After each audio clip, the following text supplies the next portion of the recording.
Hi everyone. So probably I should start with the introduction and some context why I am doing this. So basically, I am Sumit Roy. I recently passed out in 2018 from I was in CSC branch, computer science, and so from college, my curiosity was of things was not uh, which were not in the syllabus of our Macaut board. So things like how actually these algorithms are going to be used in industries, and what is the relation or where the academia and industry converge, and how people use what they learn in college to their job. So, so at the beginning, I started with web development when I was in, I guess, second year, and I started with our college website, built few things, learned few things, front end, back end, overall. But everything was kind of basics, and also the traffic was not much in our college website. So it was more of a college project only, where you don't need to optimize or you don't need to scale things as such. And so that there was learning, of course. I mean, you should know basics first, but there was not much exposure to how actually this product will ship into production, the real world, basically. So after that, I went to some webinars. Some uh, few of them were really good. I mean, some from the Hotstar VP and those guys. So they actually told how they are scaling their products, because Hotstar is a huge. I mean, their scalability is huge. So I mean, how they are doing things, what are their standards, and I agree that we should not. I mean, we should not blindly follow something. We should always try to modify those according to our needs. But the thing is that it's good to know that how others are doing stuffs. So yeah, so recently I started a survey also, where I asked you guys to suggest any topic for webinar or anything, and so most of the response were machine learning, and that's why I chose scalable systems. Yeah, so I agree that it's machine learning is a very good thing. I mean, it's a very popular term right now. You guys should, of course, explore the all kinds of fields. I mean, not only machine learning, everything, whatever you are interested in, you should explore those things. I will come up with machine learning webinar also. I am working on that. So as such, like, I don't want to overwhelm you guys with many algorithms of machine learning. I just want to make it a crisp and clear, and also a very basic, so that you guys can wrap up to that, and you can go forward along with it according to your pace, or according to your choice, or according to your comfort. So we will look into that later. But right now, I was pretty much ready with scalable systems, and I wanted to. There were a few requests from about this topic also, that we want to know how actually things are going in production and all. So yeah, so that's why I thought that let's begin with this. Yeah. So I'm going to the slide. I guess that's all about me. And so, how this will work, let me just explain you. I will go through some slides, and of course, those slides are not only the thing we should communicate. So you can always post your questions in the chat, and I'm looking into it. And if anything comes up in between, also you can post it here. I will catch up, and so whatever you have queries, anything, you can just type in chat and ask me. And also, I want to make it a little interactive. I know it's not, I mean, not that much, it can't be, because it's a webinar. So but still, I will ask few things. I mean, I hope that you guys will respond to that. I mean, it's easy to respond in chat, so I think the response number will be higher. And so after this, I will also ask you guys to give some, like, how you like, whatever you like, what I need to improve, or whatever. So we will I will look into that later. So it's a two-way thing basically.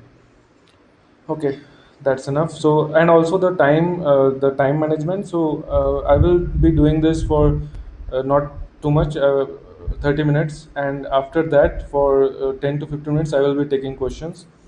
And in question, first phase will be about uh, everything related to these slides, to this topic, and then the next 5 minutes will be about everything else you want to know out of the box, out of the topic, uh, or anything. So that will be the time how things will go.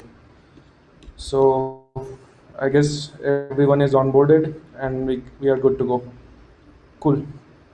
So there are a few complaints also that lagging for many people.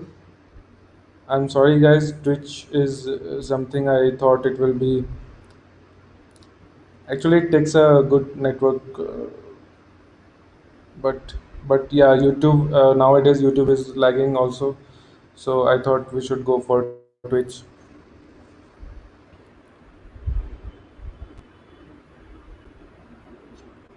Yep, it's buffering too much for me too. Okay, that seems a little bit of problem.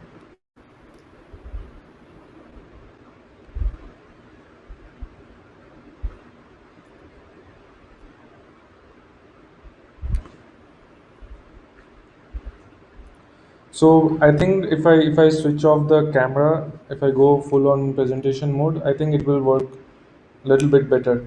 So let's try out that.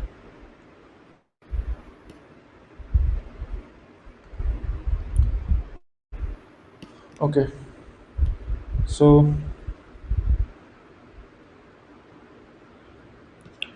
yeah. So to begin with, uh, so scalable systems. So if I ask you that, what is scalable systems, or if I want to explain you in basically in few sentences that how to define this. See, whenever your systems is getting number of hits which per day is getting after a certain threshold, that you expected that okay there will be like 1,000 hits per day, and that was your threshold. According to that threshold, you designed your systems, and then it is crossing that. That is the time when you need to scale things, when you need to do something about your code, because after that your system starts to break, your response time increases. It might happen that your response is going down. So that is the tripling point where you should think about scaling your systems. So, in this whole presentation, I will be using some terms which I guess you guys might not be familiar with. So, I'm just going to explain it one by one. So let's say one is APIs. So basically, APIs are all the endpoints, or you can think of it as a remote functions. So basically, you are calling one, you are sending a request to a URL, and then it's giving you a response. So how that response is generating is because there's a function which is running on the back end of that URL. So if these are the examples which I'm giving you as APIs. So it's nothing but it's basically an interface where you can interact with your application. Next is system. As you know, systems. Basically, I'm not saying that a system is. I'm not saying that a website is not a system.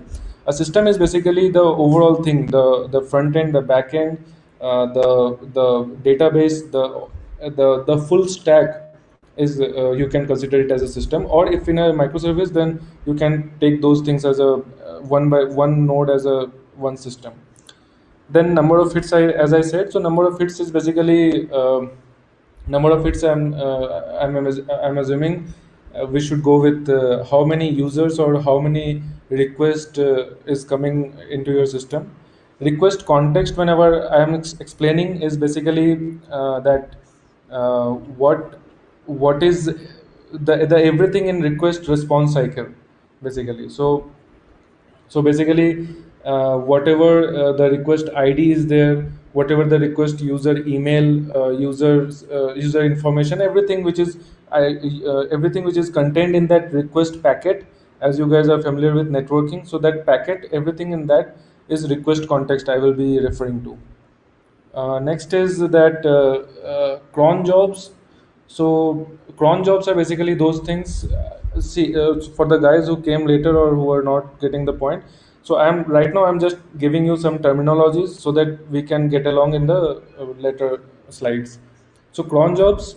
One thing is that cron jobs are basically the jobs which you want to run at a particular interval of time or at a particular time of the day. Those are cron jobs. So the repetitive things which is not which is not at all coming in the way of your main process. So I will give examples also in the later, and yeah, so these are the things which we will be using now. Moving on. So there are few design principles which we should follow, which we follow in general when we are building building a website or building an app. So few of things you might be familiar of. Can you guys name any principle which you follow? Like suppose there might be some coder or some programmer or some application developer who follows that, okay, I will always write the function name in camel case or snake case according to the language. So like Java always tells you to write it in a camel case, and then again Python always recommends to write the function name in snake case. So which so I'm just throwing this question to you guys, that which principle you guys follows in your daily coding, like what principles you follow. If you don't follow anything, no issues, like that might be the answer, that I don't follow any principle, I am good to go, I am free to explore. So I write whatever I want to, I don't think about the design, I just write code which will work. So yeah, so camel case, someone prefers camel case. There are MVC for Android, yes. So yeah, snake case. So yeah, so these are very very basic principles which we follow while building. These are at the code level. So like this, we have some principles at a layered, like there are layers of principles which we should follow. So after this, after we know that, okay, now we are going with camel case writing, we know that, okay, now we are going to use such function names, such class names, and then we are going to use such modules like MVC, and this will be our project structure. Then we can also go into some of you guys might have heard about dry principle, that is, do not repeat yourself. So do not repeat yourself is also one principle which I guess you guys follow. That's why we wrote functions to do one thing only, so that we don't need to write the same code again and again. So do not repeat yourself is one another principle I guess you guys have heard of. Then there's one more, that is factory based pattern. These are patterns, like how you are going to write, how you are going to structure your code. So factory based pattern is something. So in when you are writing production level code, I guess you guys heard of do not repeat yourself. Can I guess yes or no? Any uh,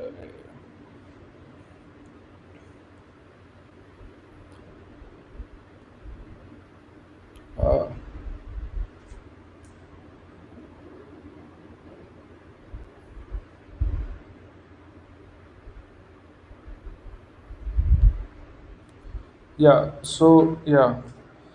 So like this, we have to use some. So why we use this principle?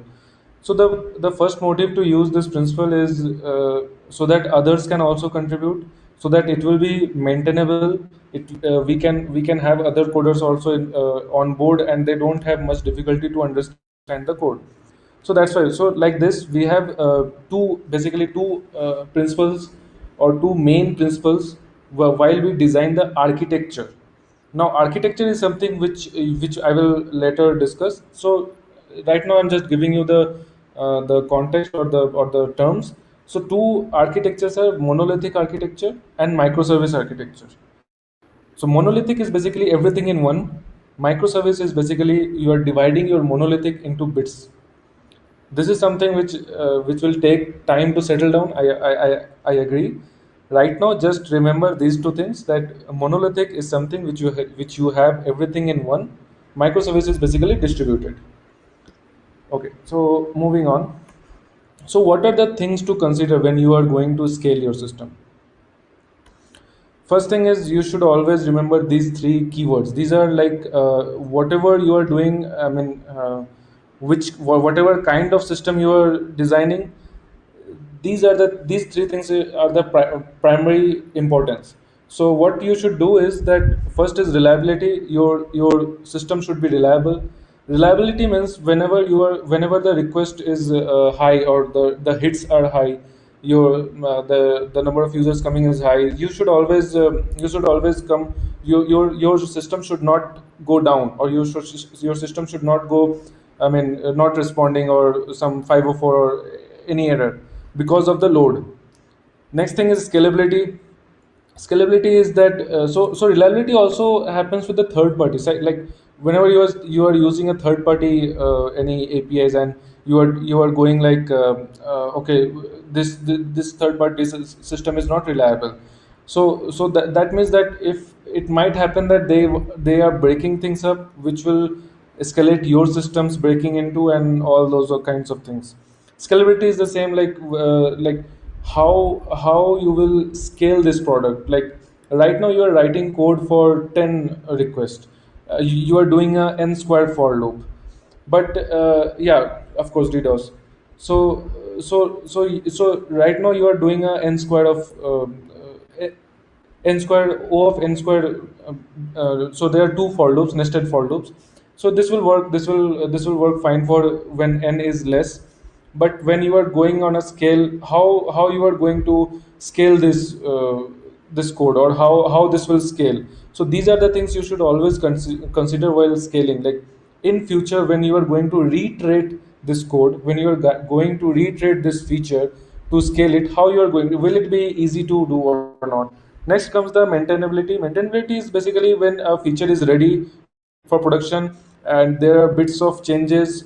So suppose I'll give you an example. So in Big Basket we have something like the delivery guys will carry basically, we have to assign how many products we can fit in a bag. So as you guys know, that there's a knapsack problem. You guys might have heard of the I guess for, I'm not sure first year guys would have heard of or not, but competitive programmers, I guess they all know what is knapsack problem, right?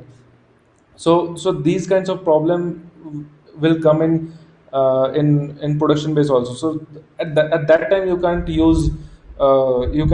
blatantly use the knapsack algorithm. But what I'm the solution of the knapsack problem. But what I'm suggesting is that if you write a code in a manner which the after this, if they introduce, suppose one guy can carry two bags, now tell me how many things you can adjust. So if you need to write that code, if other guys comes and write that code, he should be able to he should be able to understand that code. He should be able to write that code so it will be maintainable. You can maintain that, you can maintain your code, and there is no issue in extending or enhancements. So that is something, yeah. So that is something which we should consider. And of course, so if we start from if we start from how we should carry out things which user is not cared of at real time. So suppose I placed an order. Now I don't want to know the status of, like I don't want to know how my order is going, like when the guy is going and picking up the product from the rack and putting it in a basket, and then I don't want that kind of real time status. So I guess few guys don't know knapsack. You guys can discuss, and you guys can explain what is knapsack is. It's a very good problem to solve. It will come. I mean, in future it will come. Yeah. Yeah. So moving on. So yeah. So you don't want real time updates of your order. So we can have a, basically we can have a system, or we can have a we can have a design where there will be a message queue. I know there this is going to be a lot, but suppose you guys have a basic idea of stacks and queues, right? So let me take an example of basic data structures. So if there's a queue and you are pushing some function, so whenever so there's a producer at one end who will push the messages, who will push the function into the queue, and there will be a cron job, as I said, which will run periodically. It will pick up those functions from that queue. So this design or this integration should be there in your system when you are going to scale, because you can't have everything on front of your website on real time or on the same request response cycle. So you might have saw that after placing your order, their status changes, like the status change from ready to ship and all. So those things are done by the cron job. So whenever the cron jobs or something which has producer consumer design. So one consumer is updating the status of my order, and producer is saying that, okay, cool, now this your order has been picked up. So I am sending the message, okay, 10 guys, there are 10 guys whose order I picked up. Now some consumer will come and took those order IDs, and then go to all those order IDs and updates the status of those orders. So this should be there in your system if you are going to scale. And see, earlier, if you go in like from 10 years from now in the industry, the barrier was not only memory but also the CPU. Like how much you are going to use your CPU. You're not going to burn down everything, and it was costly also. Like you have to set up your own infra altogether, and you have to optimize in your infra level, then application level, and then the business level.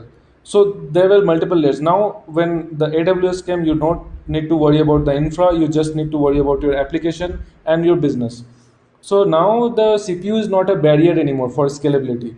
Now the barrier is how you are going to design your application. So we have moved on from that era to now. So now we have lots of things for these things. And you guys might have heard of that from SQL we came to NoSQL because of this scalability issue only. And then again the Elasticsearch for searching, and from Celery and Kafka for this producer consumer. So I'll write it down, these things. So there are a few things which you guys might which you guys should go and search about it. What are these things?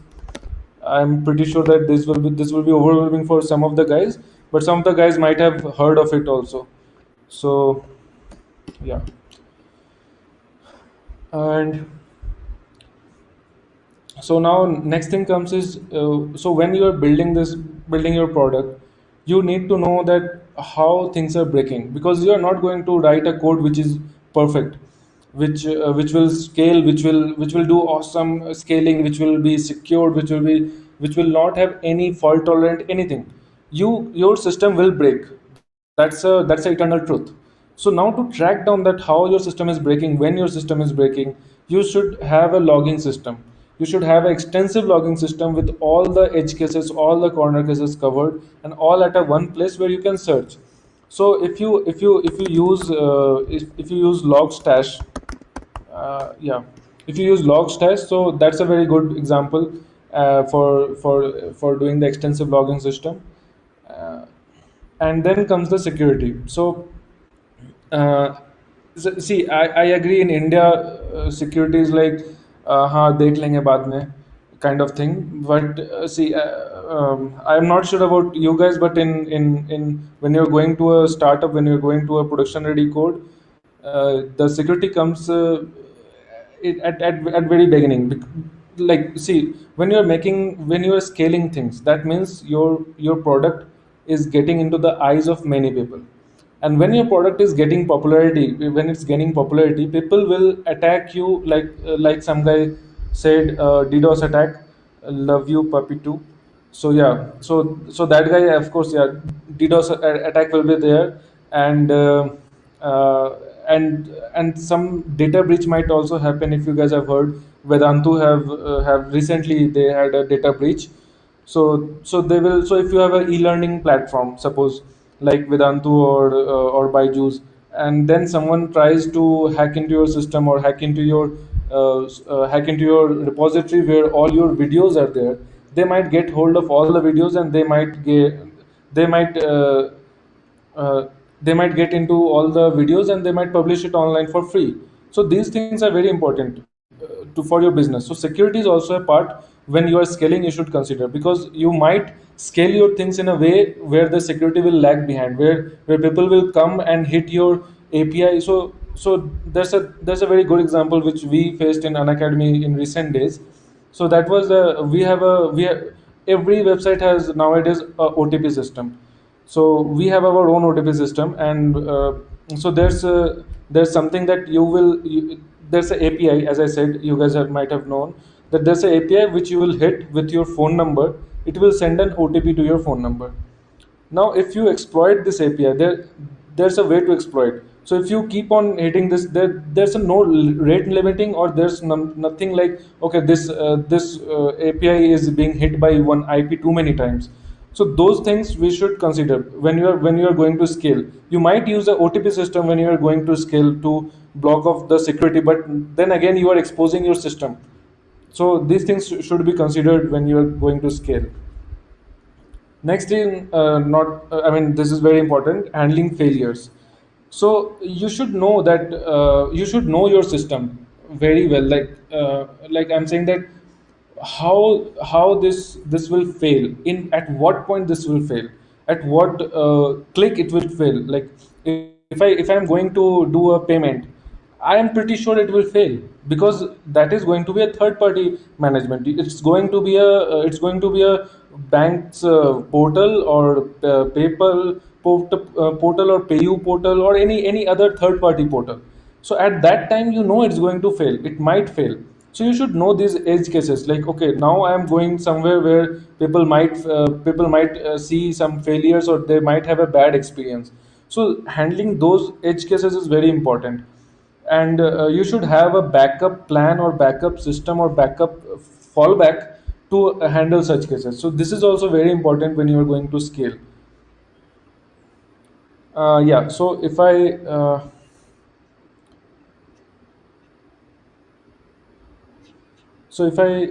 tell you, one second. Yeah. So this is this basic component of what the architecture look like. I will come. I mean, this slide will be a very constant slide. You guys will see this slide more often when I'm moving forward. So I will explain all of these things and one by one. So first is application code. So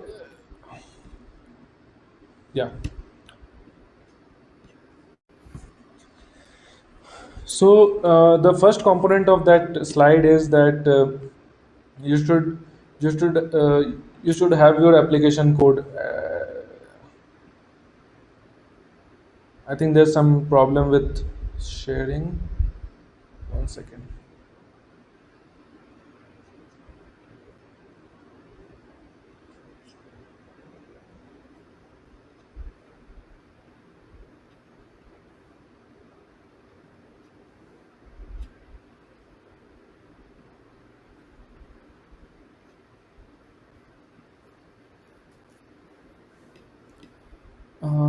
Yeah, sure.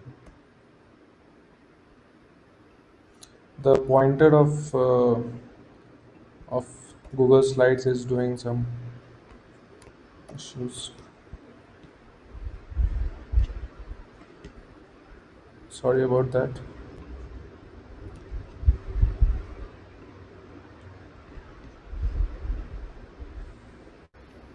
Okay, cool. Yeah, so yeah, yeah, I'll go through all the components. So if you can see, one second.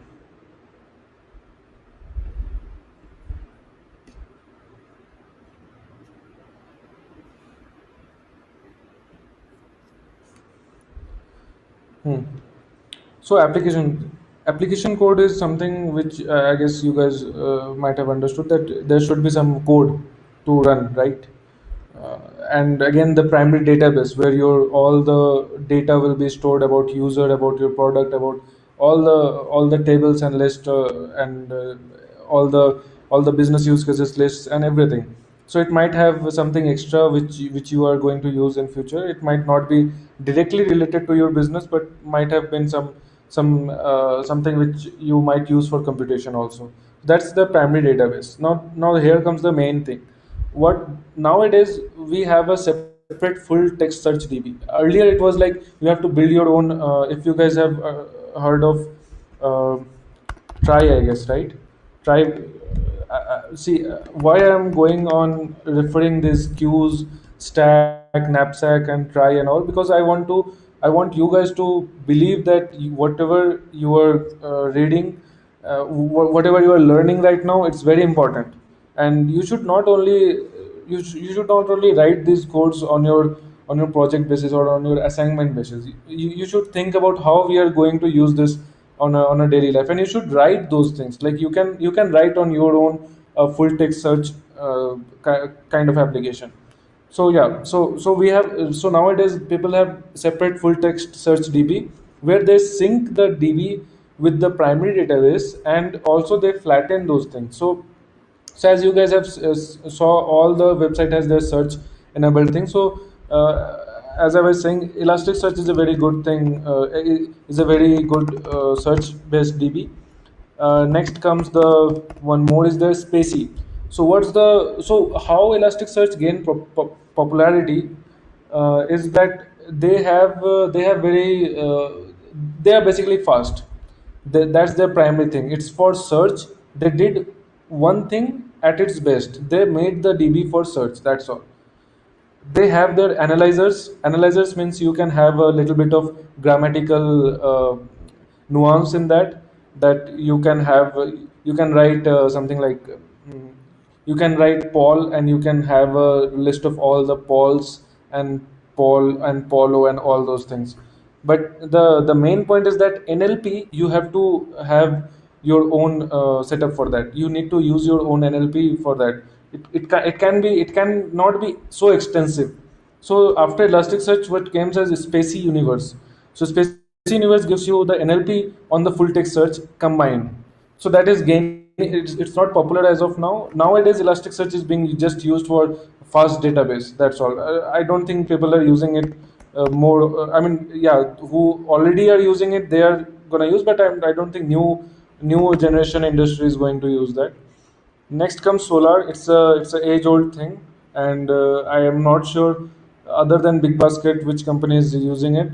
But yeah, solar is also one option. You should go at the end. So yeah, I'm going to take one question for now. So one question is flatten. I'm not sure. Okay, so I said yeah, flatten. Flattening means suppose you have a primary database and you have a component like user and user profile. So user has all the components which is specific for your login. Suppose user ID, user email, user phone number, and yeah, and user full name like first name and second name. Now you can have a separate database called user profile where you will have all the specifics of a user. Suppose I am an let me give you an example of a yeah. So suppose I am an educator. I'm going into in an academy. I'm giving classes. So I have those all the basic things of user, and then I will also have a have a entry of how many hours I'm committing, and how many views I have, how many followers I have, how many number of badges I have. So all these things will go into a separate table called user profile. Now, if I want to search, if I want to have a DB where I can search both the things, I have to do a join on these two tables. If you guys have known, I mean, please you can ask these things like if you are not getting the point, joining two tables and then getting all the data. It's a one thing to do, or else we can join these two and store it in a Elasticsearch so that I can search and I can get all the results according to a user without doing a join on DB. So that is what flattening I was suggesting. So we use it in an academy, and I'm pretty sure that this model is being used in many places. So one more question I will take. What should we learn now? Okay, we will get into it later. Next is message queue. Yeah. So if you have seen that, so message queue is basically how should I explain this? Okay. As I said earlier, there will be a queue where a producer will produce some messages and a consumer will be consuming it. So this is structure. Why? How is it required? So okay. So suppose you want to update your username in case, and you updated your username. Now, as I said, we have a full text search DB, and mm, we have all the joins and flattening structure in our full text search DB. Now, if you change your username, I have to go and change your username in all the records I have in another DB, that is full text search DB.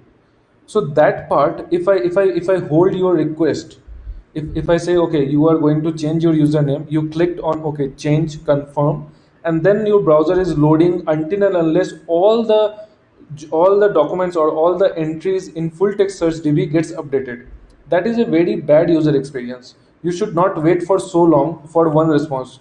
So what we do is we say okay, your username has been updated in our primary database. Now we will do what we will post a message into the message queue that go on and replace this user ID's username from this to the new one in all the entries of full text search DB, and that message will be consumed by one consumer in at any time whenever the workers are free. So what we use as of now is Celery, but I will. But if you are of course, if you are going to scale on a big basket level, then you should use Kafka.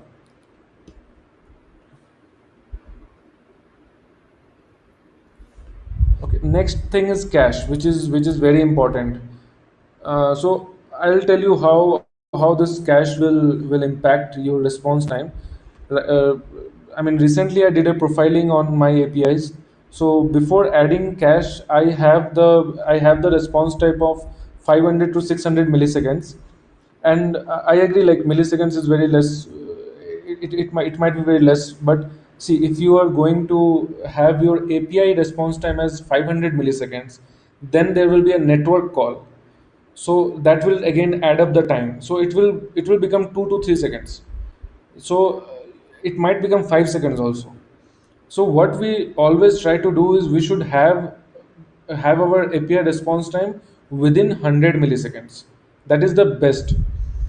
Of course you can do optimization and then make it within 10 milliseconds also, but yeah, I'm telling that on an average you should have around 100 milliseconds of API response. So when I add cache, the first hit of course took 500 milliseconds, but again from the next on, it will be going from the cache, and it reduced to around 100 milliseconds. So it reduced to 5 times, like divided by 5. So that is a very huge optimization, and we should always use the cache in a very specific manner. We should always set the timeouts, uh, t- timeouts like after how much time it will going to remove it from the cache, or it will invalidate the cache. The industry term is invalidate cache. So we should consider we should configure these things very properly, because it might happen that you are serving your user from cache, and something updates in your primary DB which is not going to reflect in your cache, and your cache timeout is for like 1 day. So after 1 day the user will see the updated DB, so that is a very bad thing. So you should consider according to the API. So suppose if someone has username.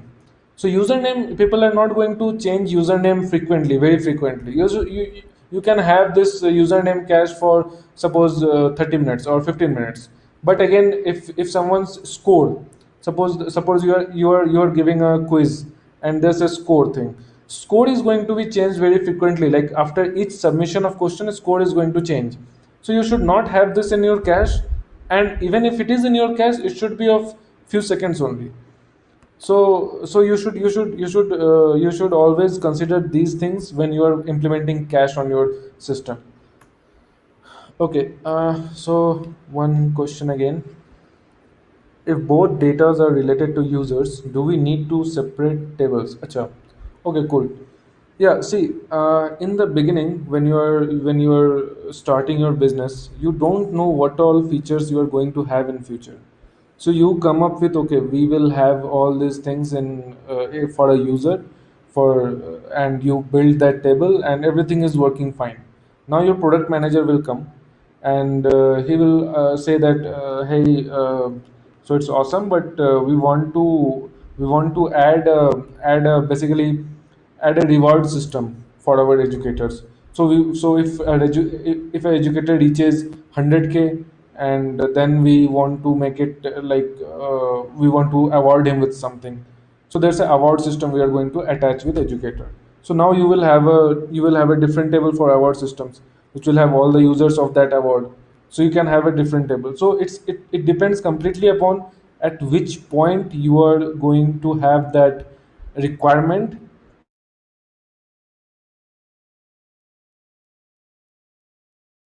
and how you are going to design your DB. So see, designing DB is a very very complex problem. You need a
okay.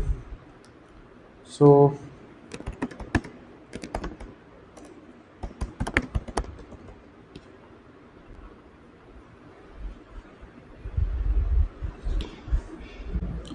okay, cool. So yeah, so these are the things which you should which you should have in mind before doing, like, before going full on scaling.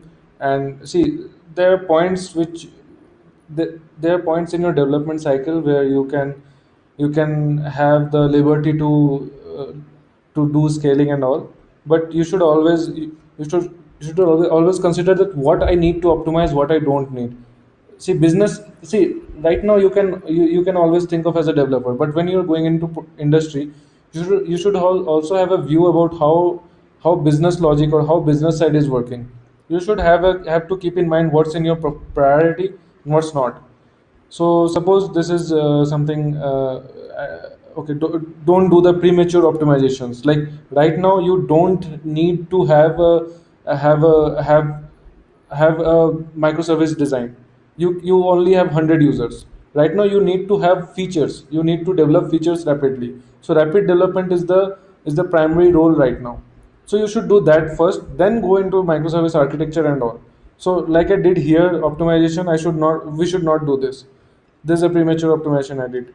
Now next comes the proper logging system with error capturing modules. You should not ignore this.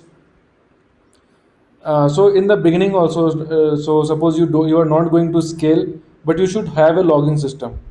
Otherwise, you will in the when you are going to scale, it will cause problems. Again, you should also always have a APM. Okay, APM is basically, if I can. I'll give an example of APM also. We recently integrated that. So what APM do is it will give you the response time of all your APIs, and when it's going high, what's the peak point of your website, or how or when users are low, very low, or zero or null. What is going to be the graph of your response or hits in your application or in your API. So that should be maintained and that should be monitored before scaling, because then only you will understand that, okay, now this is going to be my bottleneck of my system. This is what keeping my website down. This is what is causing problem. So then only you can go for scaling. Then again, this is DB design. Of course, as I said, DB design is something which should be extensive. That means you should always have in mind that, okay, I can do enhancements, or I can extend this DB to have more features. So that design should be very optimized or extensive. As I said, you can extend this design. And yeah, so as I said, monolithic and microservices. So the things which I told you to consider, to the key points to remember, these are when you are at a monolithic code base. You are scaling in a monolithic way, and you don't need to worry about the servers and all. You just need to optimize your code. That's all. Another way to scale things are making your monolithic architecture into a distributed systems, or the fancy term is microservices. So microservices are basically nothing. When you split your systems into modules, you have modules. So modules as such, you have a payment module, you have a login module, you have a order module, you have a live view module. So you are splitting your monolithic code base into modules. So if you see this design, we have we have account service, we have inventory service, we have shipping service, and then again API gateways handling where your API will go, which module will be called, how it will be called. There are different DBs attached to the module, so it's not going to be one primary database which is going to be serve your request. There will be multiple DB, and each DB will have its own modules connection. So now it's more of a like interconnection of all the modules. So one, it might happen that there are some things which account service needs, or like we have a storefront web app. So suppose inventory service requires one more service to call. So it might be clustered. It might happen that one of the microservices calling another microservice of your system. That might also happen. So yeah, so you should have that reliability thing also considered. What are the basic components of this distributed systems? There should be a centralized logging. Now again, earlier I was saying that there should be a extensive logging, there should be a proper logging system. Now comes a centralized logging. Like you should have a logging system where all your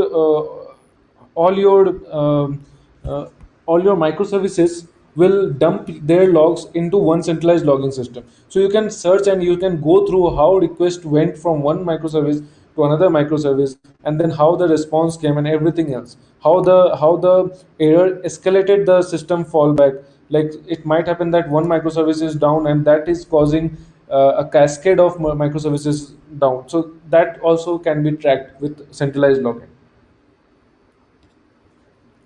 uh, Yeah, one question came. Can you please cite an example of microservices based website? I see. You can't see the backend, right? I can't show you the backend of any website. I can give you an example that Big Basket is, most of the things are microservice. So if you do potential, there's a microservice called potential order.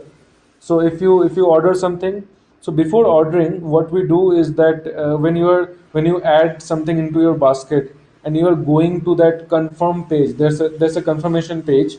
So so in that confirmation page, what we do, we call a potential order microservice, and we reserve those quantities for you.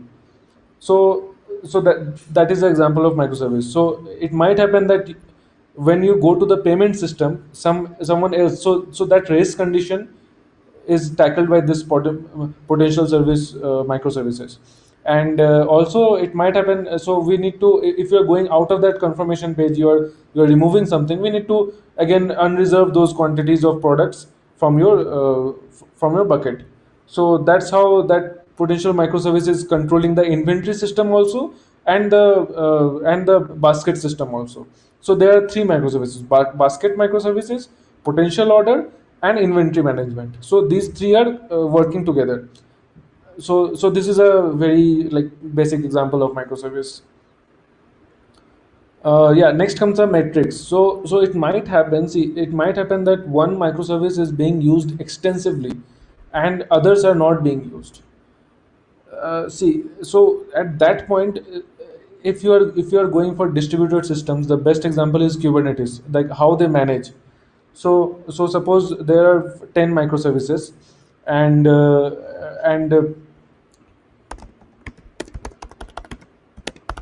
yeah, and you want to manage those microservices.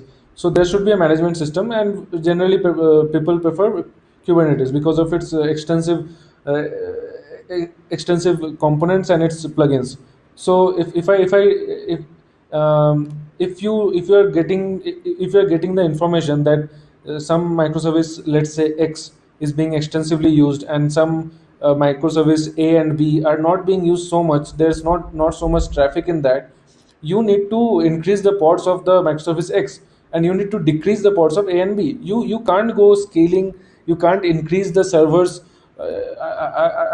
I'll be using a very layman terms, but these are not being used. So increasing the number of servers. Suppose you want to increase the number of servers to scale your product. So you should not scale A and B, because it's not going to serve your purpose. You should scale X. So that's how metrics comes into play. You should know which microservice you are going to scale in terms of servers.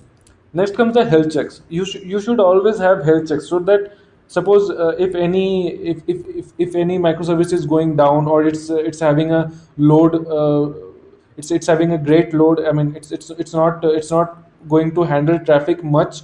So you should also have health checks to check that, okay, what is the, I mean, it's green or yellow or red, how this microservice is currently right now, so that you can take actions accordingly.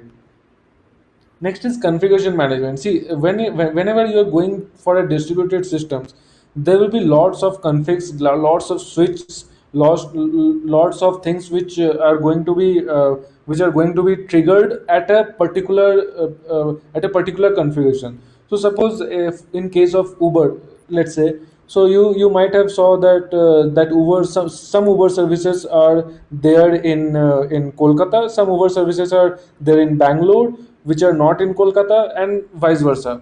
So it happens according to the configuration. Likewise, we have configuration in microservices also, that how. So suppose there are two microservices which serves the same purpose of user login. One is for email, one is for phone. So this these configuration, like which how this configuration will happen, how this which microservice will get triggered, or how they will behave. So there's a configuration. Or when you want to switch off, or when you want to switch off any feature or switch on any feature according to the geo data, or how. So this configuration management should be there. A proper management of configurations and a proper uh, setup should be there when you are going for distributed systems. Next comes the cascading failures. So if so there's a very interesting thing here. Cascading failures are very popular, I guess. I mean everyone has those. You guys have saw that there's some issue with some third party API, and the whole website is down. You might have heard in news also. So what happens is that suppose I'm using Twilio for OTP and call. So what will happen if Twilio comes down? I mean the Twilio servers down. What will happen to our website? It will be completely crashed. So because the login will not happen, and after login, whatever is going to be happen is going to be after login. That's the first interface. So our whole website will go down. So it might happen with your microservice also. It might happen that your microservice, one microservice is down, and because of that, number of microservices stops responding, and the failure is cascading. So there's a very interesting concept called circuit breaker. I think you might have heard of, some of you. Circuit breaker, as we know in electrical, that we have when the circuit is open, we should do something else, and when the circuit is closed, we should do something else. So circuit breaker is a pattern, again, as I said, is a pattern which we follow in a distributed system to avoid cascading failures. So whenever one microservice is down, that means the circuit is open. So we should not call that microservice again, so that it will stop. Or we should go for some other option to serve that request until the circuit is again closed. So we will keep on hitting that after a period of time, not for every request, but after a period of time we will keep on hitting those to check whether that service is up or not. And whenever the service is again up, it's going to serve the request, we will again do the circuit is closed, and when the circuit is closed, everything is fine. So this circuit breaker is something which is used extensively in distributed systems or microservice. Yeah, so these are the things. These are very basic things, and these are the terminologies I went through for scaling your products, for how to scale, and which are the key components you should know before scaling and before making your code into production. Now I must say that in when you are in college, you might not go for all these things. Your projects will not require such scalability. But see, if you guys have a head start of, okay, there's a metric system, and there's a logging system, there's a configuration management system, there's a health check system. These are the things which are there. If you have a head start, when you go into the industry, you guys are pretty familiar with these things, even if you don't know how to, but you know that there is something like that. So this is very overview of scalability and microservices and everything else. And if you guys want to dive deeper into this, we can have another webinar or another one-to-one or whatever. I will always love to explain these things. So if you guys have interest in any of these components, specific one component like message broker, can you explain how Kafka works, or how Celery works, or can you explain how circuit breaker works, or what is circuit breaker? Can you implement one circuit breaker? can you do a live coding of circuit breaker or example. So those things also we can go for. And yeah, so any topics you want to hear next from me, please suggest in the chat. And any question you have, please ask me on chat. I am here for. So I guess it's more than 30 minutes, and sorry for that. And yeah, so I'm ready for all the questions.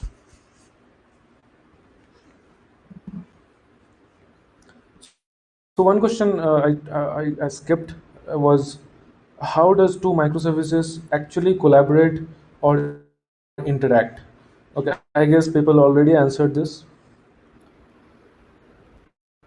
All microservices may not use REST. Yeah, I agree. It might use gRPC. Yes. Yeah. Yeah, of course, yeah. It depends on how you are going to, like, it's very, very, it depends on how they are going to design the architecture, that which, how they will communicate. There are possibilities that few microservices will use gRPC, few will use REST. And see, again, if you are using REST, so in Big Basket, what we did, we optimized the HTTP headers, and we don't send all those things which is not needed for an internal communication in HTTP. So all those all we trimmed the HTTP packet so that it will be more optimized. And actually we found that it's faster than gRPC if you properly optimize the HTTP packet. So yeah, anything else?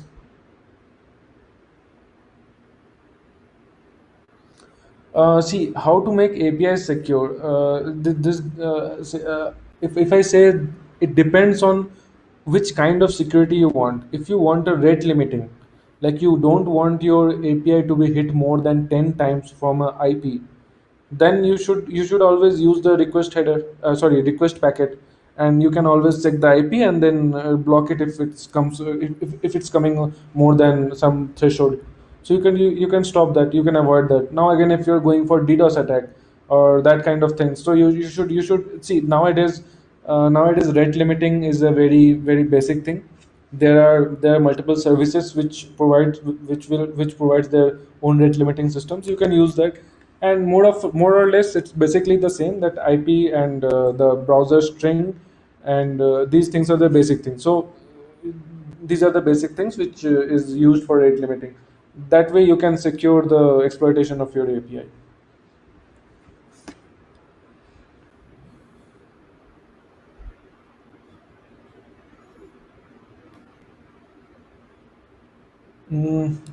Any more questions?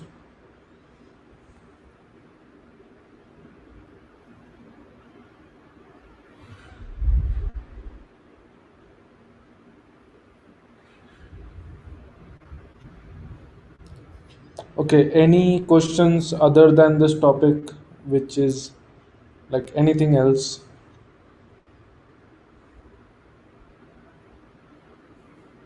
anything related to product or industry, or how unit testing will help to scale a system? See, unit testing will not help to scale the system. Will help to scale the system in maintainability. I'm not sure about the rapid development might hinder, but if you're going for a maintainable code, unit testing is the best way.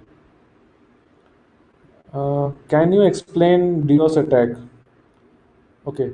Uh, I think that will take another 1 hour. But yeah, see, there are types of DDoS attack, and I think there are better person in this chat who can answer this in a better way. And if I tell you basics, it's basically it's a distributed. It's a suppose there are 10 people in this. Suppose there are 10 people in this chat right now, and everyone. So I built a system which serves one user per request at a one request per minute.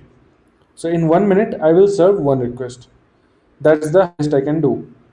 Now all these 10 people who are in chat calls my API at a same instance. So now if I have that kind of rate, that one request per minute, my server will crash, because at an instance, at within 1 minute, 10 people called my API. So that's how you will. So now if 11 person who is genuinely a user, who wants to use my website, will come, and his request will be in a queue. I will not serve his request until and unless I'm serving all the 10 requests which already came in that minute, in that instance. So that way you are hindering the real user. So now make it more scalable, and suppose these 10 users are 10 bots, and suppose there are 1,000 bots, and there's a website which serves 5 seconds per request, which has a rate of 5 seconds per one request per 5 seconds. And then they're hitting this so that the main user or the actual user is getting interrupted. Yeah, so anything else? Okay, I will also ask you guys to suggest any topic, uh, and also how was it? I mean, how was it in, not in that sense, but how was it on a content basis, on a timing basis, on a topic basis, everything else, on a streaming basis, anything. So you guys can give a feedback also here.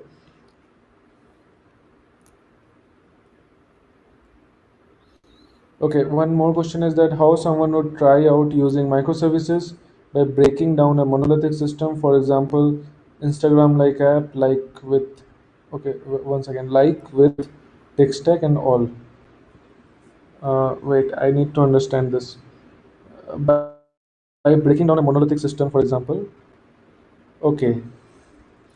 So you want see Instagram. If you take out the components, what are the components of Instagram? One is uploading photo. Next is comment. Another thing is login. Another thing is feeds. So if you break the any monolithic service can be break down into separate components, which are mutually exclusive, and which have no intersections. So you can break down any monolithic into microservices according to the need, according to the requirement, how when it is required, when you want to scale. So yeah, Instagram can be break down into microservices. So one more thing is, as per now, it is not possible for us students to implement scalability in an app. So as per our projects for resume, should we go for taking an MVP? See, for learning, you should always go for MVP of your project. Then you can have a thought how you can make it scalable. You can discuss this among yourselves that okay, I have built a project, what's your view on scaling this? And you should always know that what is the current state of your project, like how much will it scale right now, whatever you have, whatever project you made. I mean, you should profile your code. You should see, okay, these after these many requests it's going to break, or after this load, or this server load, it's going to break. If you have that idea also, that is more than enough before implementing scalability.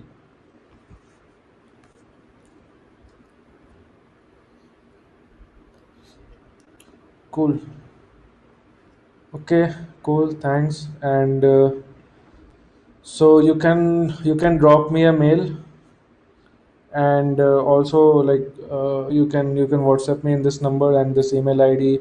Please drop a mail with your feedback and any suggestions, any terms, any topics you want to hear out from me. You can drop an email. I will reply definitely. And thank you for attending this. And you can always go over and watch the whole thing again with the chat also, I guess. And yeah. So yeah, I want a development deployment steps related webinar. Okay, cool. I would love to know how to break into industry as a full stack web development. Okay, these are I guess this is a career related thing. So just drop me I'll note these things. I'll note these two things. And anyone else, if want to suggest something, please drop me a mail. Please WhatsApp me in this number. Okay, thanks guys. Stay safe. Bye bye.